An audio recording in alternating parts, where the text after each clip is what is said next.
let's head down to 21B. This is Draz's seat. Oh, trust me, I would love to see Draz gone. Oh, I would indeed love to see Draz gone. Kind enough to join us right now is Elise Diesslin. Did I say that right? Diesslin, Elise? Yep, you're correct. Yeah, Elise Diesslin. She is running for 21B, the DFL endorsed candidate for 21B. She's kind enough today to join us to talk about her campaign. Hi, Elise. How are you today? Hi, I'm good. I'm really excited to be here today. Thank you for the invitation. My pleasure. Thank you very much. I appreciate you taking some time and talking with us here. I know you're busy. You're still doing work, and you're doing this. Let's find out a little bit of information, though, first. Who exactly is Elise Diesslin? Hi. So I'm a resident of Elgin, Minnesota. It's located about 20 minutes northeast of Rochester. I'm currently a city council member in our town of about 1,000 people. And I work full-time at the University of Minnesota Rochester campus. And can I ask what you do over there? Yeah, sure.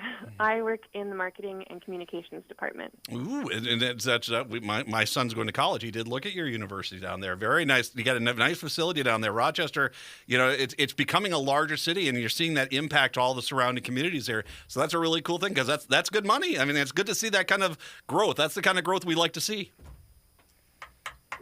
Definitely. So you are a city council member. What prompts you to all of a sudden say to yourself, you know what, I'm going to try to win the House seat here because I just do not agree with the representation we have right now? What was the thing that put you over the edge that said, you know what, I'm running for 21B? So originally I ran for the first time for this seat in 2016, basically for the reason you stated, but it was really difficult in 2016 to get anyone excited about it. Drazkowski has been in for over 10 years, and he's been our representative in 21B for just about 10 years now. And I know that there are a ton of people in the district that are looking for change. And in 2016, it was really difficult to find anyone that would step up and help with that effort. And so I said, why not me? I've been involved with campaigns before. I've been a treasurer before, and I work and volunteer with my local county unit. And so I kind of know the ins and outs of campaigning a bit. My undergraduate is in graphic design and political science, so I thought I could be prepped to do it. Unfortunately, I didn't win in 2016, and I ended up getting written into city council. So that happened in between the two. And currently represent city council, as mentioned, and the opportunity arose again for 2020 to try and flip this seat blue. And it's always worth trying, and so we said, let's do it. This can be the year. So hopefully this can be the year. Well, and here's what I'll say, because you bring up a point that I'll hear a lot of, is that why are you bringing in these Democrats? Now, first of all, we should not be just handing seats to Republicans, period. That is not America. That doesn't do anyone any good. But the reality is that I think that the DFL is Democratic farmer labor. I mean, the farmers have always been part of the DFL. The Republican Party, I mean, you see it with Drazkowski, I imagine, down there all the time. They've not brought the broadband in. This trade war has been a disaster. They have not made, I mean, the margins for farmers are worse and worse every single year. Education in rural America is getting worse, and all they're doing is vilifying teachers the entire time. Healthcare is not good in rural America, and now we're in the middle of a pandemic. I mean, let's face it, we are at a point where the reality is, if you are in, I don't care which district you're in, voting Republican is insanity because it's not helping you. And so by getting out there, not only are we're forcing people to pay attention in these districts of what is good leadership, but as well, we do pick up some of these seats. We saw that in 2018. We saw quite a few of the seats, in what was considered to be traditional Republican areas. They went to the DFL. And so, I mean, these are seats that can be picked up. And as you said, you kind of implied there with your introduction, it's a changing district, which is starting to get more, I don't want to say it's suburban, but more and more people in your district are working in Rochester. And so it's the dynamic of the district is changing. Would you agree with that too? Yeah, I would. And I want to point out that you said handing seats to Republicans is not American. But I want to point out that handing seats to any one party all the time is just simply not American. It's not a representative democracy. And that was the reason I ran the first time. Right? Mm-hmm. We can't be monolithic. And so I'm sure there are people on the opposite side that think seats are just handed out to Democrats. But there should be change in leadership. There should be change in your representation, and it should not constantly stay the exact same because attitudes change, perspectives change, I think having a young voice in this seat, in this district, would really help our district. Well, and let's face it, Driscowski and his policies of the last 10 years have been from the Stone Age. All right, so let's talk about this. We get you into the Minnesota House. Yay. For 21B, what do you want to champion for the district? I really want to focus on funding K-12 education. Both my parents work in K-12 education, so it's huge for me on a personal level. Minimizing the needs for student loans in higher education is also huge for me. I'm someone who graduated with thousands of dollars in debt in undergrad. I'm 30 years old, so I'm in that demographic of students, right?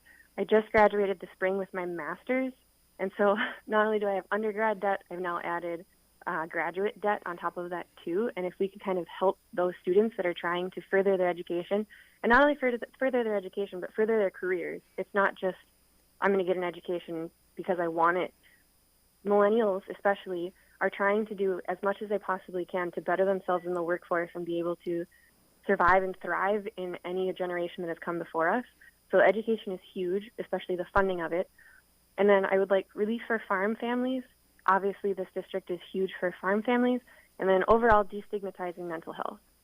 Let's go back to the funding issue, and this is something we've talked about, and this is not universal to rural or metro. I mean, we've got a funding problem. The only schools that seem to really be funded correctly are the big suburban schools.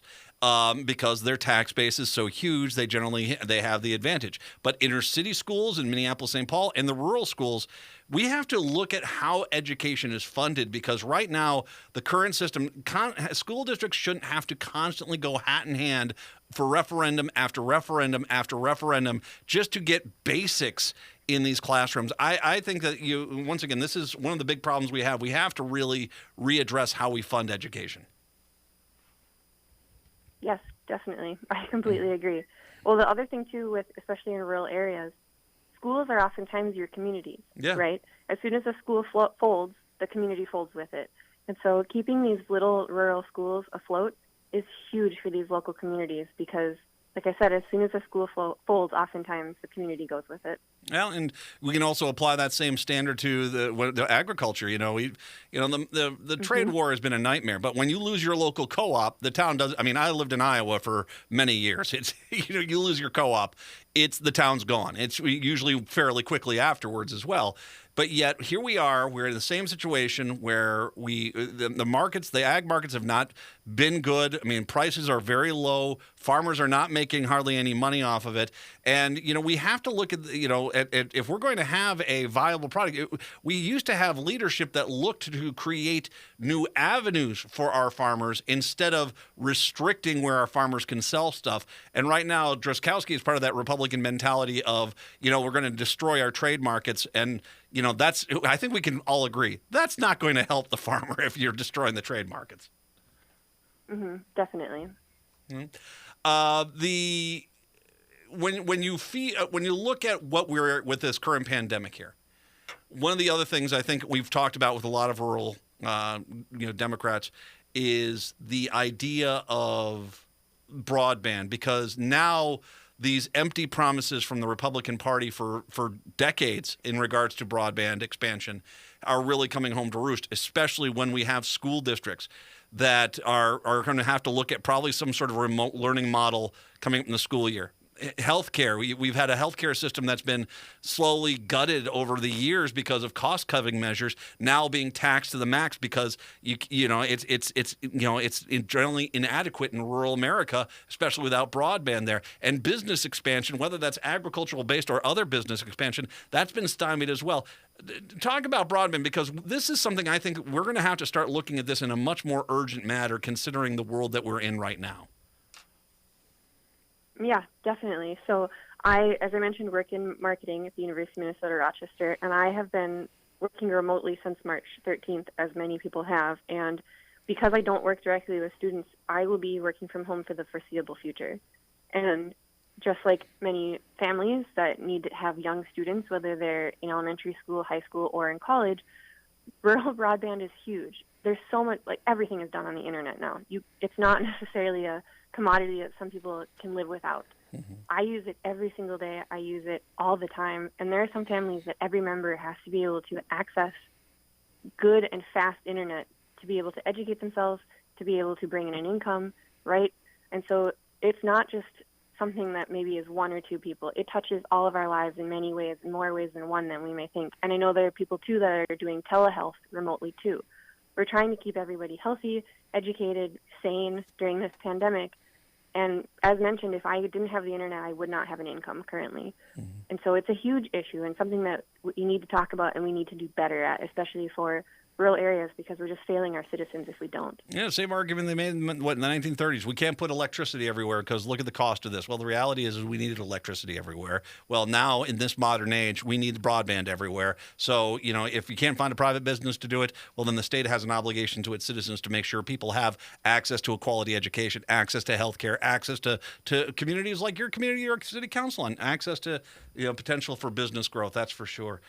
I want to drive people, as you've heard me here talk, we do the Democrat of the Day here. We talk about this. Elise Diesslin this is 21B. This is down south in the metro. Volunteer opportunities. Imagine most of your volunteering is phone banking, right, Elise? Yep, right now, currently. We had our first lit drop on Sunday in Mazeppa, and so we're going to continue doing lit drops about once a week. That'll be on weekends if people want to have an excuse to leave their homes and safely interact with people. We're not ringing doorbells. We're just dropping literature off and moving on to the next house. So you kind of get to know our volunteers, potentially meet me. I'm going to be at all of them. And then phone banking can be done from your home if you so choose. And obviously that's a big one right there. If you need to contact everyone in the district. And we've seen this before, and it's unfortunately, we did it in 2018. We did it with door knocking. This time around, we're going to have to do it with phone calls and being there and ready to answer questions. So we need to help out in 21B on that. Also, donations. Once again, help your local Democrat. By all means, please do. But if you're in a relatively safe Democratic district, send some of your money down to 21B. Help Elise take this district. I would love to see Drazkowski beat the sheriff. I think that would make up for a lot of this year. 2020 would be a better year for me, I think, at that point, if we can get Drazkowski out of the Minnesota House. What's the web page people should be heading to right now, Elise? So my website is edieslin.com, which is EDIESSLIN.com. And you can donate there, or if you want to send a check, you can send a check to P.O. Box 190. in Elgin, Minnesota, 55932. That's Diesslin, EDIESSLIN.com. I will make sure we link to everything on the social media pages a little bit later on. Elise, all my best down there in 21B. Thank you very much for the time. Thanks for being Democrat of the Day today, okay? Yeah, thank you so much. Again, thank you for the invitation. My pleasure. Elise Diesslin, 21B, Democrat of the Day. We'll take a break. Come on back. I'll rip on North Dakota for a second, and then we'll do some music. It's the Matt McNeil Show right here on AM 950.